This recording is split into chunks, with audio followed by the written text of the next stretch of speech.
1955, début d'une guerre, la guerre du Vietnam, lorsque Ngo Dinh Diem prend le pouvoir au Sud-Vietnam et fonde la République du Vietnam, un État nationaliste anticommuniste soutenu par les Américains. La guerre est donc déclarée entre le Nord-Vietnam communiste de Ho Chi Minh et le Sud-Vietnam.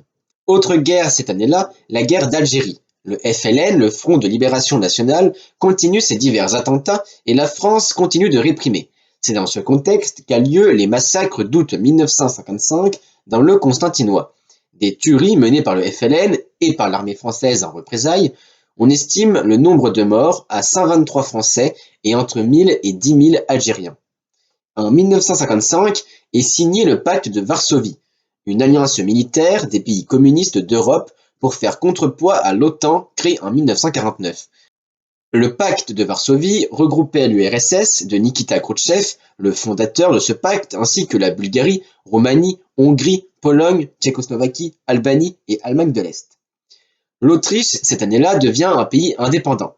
Et oui, car elle était encore partagée entre les pays vainqueurs de la Seconde Guerre mondiale. France, Royaume-Uni, États-Unis et URSS se retirèrent donc du pays. On en a déjà un peu parlé sur le concentré sur les pièces autrichiennes. En 1955, le mouvement des droits civiques, le mouvement qui cherche à mettre à égalité les Afro-Américains avec les Blancs américains, franchit un nouveau cap lorsque Rosa Parks refuse de céder sa place de bus. Des milliers de personnes boycottèrent la compagnie de bus de Montgomery.